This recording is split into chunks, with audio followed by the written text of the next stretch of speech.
अभावों के कारण शिक्षा ग्रहण नहीं कर पा रही थी मासूम, डॉक्टर संदीप ने बढ़ाए हाथ। ज्यादा दिन नहीं हुए जब लखनऊ में एक बेटी ने अपनी शिक्षा के लिए जनता दरबार में उत्तर प्रदेश के मुख्यमंत्री से गुहार लगाई थी और मुख्यमंत्री ने तत्काल हस्तक्षेप करते हुए फीस का अभाव होने के बाद भी उस बेटी का एडमिशन स्कूल में कराया था। कुछ ऐसा ही नजारा आज झांसी में संघर्ष सेवा समिति कार्यालय में देखने को मिला है, जहां शिक्षा पाने के लिए आतुर एक बेटी को आर्थिक अभाव के चलते पढ़ने के लिए संघर्ष सेवा समिति के संस्थापक अध्यक्ष और वरिष्ठ समाज सेवी डॉक्टर संदीप सरावगी ने हाथ थाम कर शिक्षा से संबंधित संसाधन उपलब्ध कराए। दरअसल शिक्षा जीवन का एक ऐसा हथियार है जिसके सहारे प्रगति हर तरह से हासिल की जा सकती है। शिक्षा के अभाव में प्रतिभा होने के बाद भी प्रतिभाओं को दम तोड़ना पड़ जाता है और उनकी प्रगति का रास्ता रुक जाता है। यह पूरा मामला सागर गेट में रहने वाली गरिमा जोशी का है, जो वर्तमान में बलदेव भाई पटेल जूनियर हाई स्कूल में कक्षा 1 में पढ़ रही है।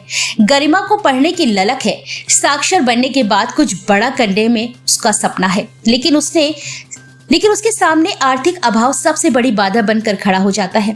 दरअसल गरिमा के पिता अरविंद जोशी दिव्यांग हैं। शारीरिक रूप से दिव्यांग होने के कारण उनकी आर्थिक स्थिति भी कमजोर है। हालांकि अरविंद एक बेहतर क्रिकेट खिलाड़ी भी हैं, जो दिव्यांग टीम से कई प्रतिस्पर्धा में भाग ले चुके हैं। गरिमा आगे पढ़ना चाहती है, लेकिन अरविंद अपनी दिव्यांगता के कारण उसे आगे पढ़ाने में खुद को बेबस समझ रहे हैं। आज जब अरविंद अपनी बेटी गरिमा जोशी को लेकर संघर्ष सेवा समिति कार्यालय पर पहुंचकर डॉक्टर संदीप सरावगी से मिले और उन्हें गरिमा की पढ़ने की इच्छा के बारे में बताया, तो डॉक्टर संदीप ने तत्काल बिना देर किए गरिमा को पढ़ाई से संबंधित सारे संसाधन उपलब्ध कराए हैं। कॉपी किताबों से लेकर स्कूल की ड्रेस, जूते, मोजे आदि कोई भी एक चीज डॉक्टर संदीप ने नहीं छोड़ी जो गरिमा को उपलब्ध नहीं कराई गई हो। इस अवसर पर डॉक्टर संदीप ने कहा कि प्रत्येक व्यक्ति का शिक्षित होना बेहद आवश्यक है।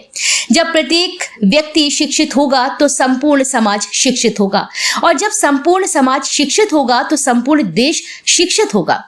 सर्वांगीण विकास वही देश कर सकता है जो पूरी तरह से शिक्षित हो। इसलिए हर एक व्यक्ति का कर्तव्य है कि वह एक बच्चे को पूरी तरह से साक्षर बनाए, पढ़ने लिखने में आ रही बाधाओं को दूर करने की भरसक कोशिश करें। उन्होंने स्पष्ट किया कि आने वाले समय में भी जो भी बच्चे शिक्षा से वंचित हैं, वह उनसे संपर्क कर सकते हैं। वे अपनी तरफ से बच्चों को शिक्षित करने के लिए हर संभव कदम उठाएंगे। किसी भी बच्ची को संघर्ष सेवा समिति कार्यालय से निराश होकर नहीं लौटना पड़ेगा। इस दौरान ओपी यादव, सूरज वर्मा, मुकेश यादव, अनिल कुमार, आनंद चौहान, बसंत गुप्ता, संदीप नामदेव, मीना, सुशांत गुप्ता, राहुल, हर्षित, अनुज, आशीष विश्वकर्मा आदि लोग मौजूद रहे और उनका आभार व्यक्त किया। एक छोटी सी बच्ची आई है संघर्ष सेवा समिति कार्यालय, क्या समस्या है? बच्ची नहीं, ये जगदम्बा का रूप है। माता रानी का आशीर्वाद है। कितनी प्यारी बेटी आज हमारे ऑफिस में आई है और इसका नाम है कुमारी गरिमा जोशी। पापा का नाम है अरविंद जोशी। आप चूंकि शरीर से दिव्यांग हैं, लेकिन दिव्यांग होने के बावजूद भी हमारी झांसी और हमारे बुंदेलखंड के लिए क्रिकेट जो होता है, दिव्यांग क्रिकेट, उसमें आप भाग लेते हैं और अपने जीवन का भरण पोषण कर रहे हैं। लेकिन इस बेटी को पढ़ाई लिखाई में दिक्कत आ रही थी, तो अरविंद भैया, इसके पिता द्वारा बताया गया कि स्थिति गंभीर है, तो उसके लिए संघर्ष सेवा समिति जिस तरह का वादा करती है, उस वादे के साथ आज यहाँ पे इस बेटी को इसके पढ़ने निकलने के लिए ड्रेस, कॉपी, किताब, फीस, पेंसिल जो होता है सब कुछ दे रहे हैं। और इस बात के वादे के संग में दे रहे हैं कि भविष्य में भी इस बेटी के उज्जवल भविष्य में किसी तरह की कोई दिक्कत आती है तो मैं डॉक्टर संदीप सरावगी और संघर्ष सेवा समिति टीम हमेशा इसके साथ है। दूसरा, झांसी में दोबारा यह आह्वान, यह बात हम करना चाहते हैं कि अगर भविष्य में वास्तविकता में कोई भी बेटी, कोई भी बेटा पढ़ना लिखना चाहता हो, स्थिति खराब हो, कोई भी टेंशन हो और भगवान पे आश्रित है, तो उसी भगवान का दिया हुआ मैं डॉक्टर संदीप सरावगी एक परिवार में भाई और बेटे की तरह, पिता की तरह हमेशा उस परिवार के साथ में हूँ जिसमें वास्तविकता में किसी तरह की कोई दिक्कत है। और किसी बेटी की शादी होना हो, कोई क्रिकेट में, कोई अच्छे खेल कूद में आगे हो, उसे दिक्कत आ रही हो, इस तरह की हजारों बातें, किसी की तबीयत खराब हो, किसी को कोई दिक्कत विशेष है, वो आके हमसे संपर्क कर सकता है संघर्ष सेवा समिति SM टावर पे। क्योंकि हम डॉक्टर संदीप सरावगी, हमारे संग जितने लोग हैं यहाँ, या जितने लोग संघर्ष सेवा समिति हजारों की तादाद में जुड़े हुए हैं, सब लोग सिर्फ एक ही कसम खाए हुए हैं कि जब तक जिंदा है तब तक यह संघर्ष जारी रहेगा। दूसरों के आंसू पोंछने का संघर्ष, प्यार बांटने का संघर्ष हमेशा जारी रहेगा। धन्यवाद करना चाहिए।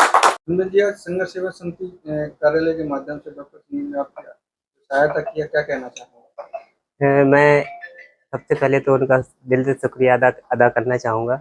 और मैं भैया से काफ़ी टाइम से जुड़ा हूँ।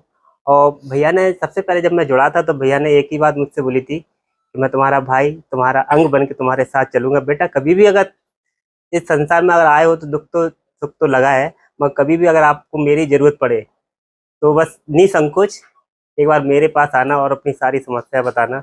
मैंने भैया जी के पास आया, बिटिया के कॉपी किताब के लिए बोला। भैया ने एक बार ही बगैर सोचे समझे मेरी समस्या को चुटकियों में हल कर दिया, जिसका मुझे उम्मीद नहीं थी। मैं एक बार धन्यवाद देना चाहता हूँ और बस यही आशीर्वाद लेना चाहता हूँ बड़े भैया का कि उनका हाथ मेरे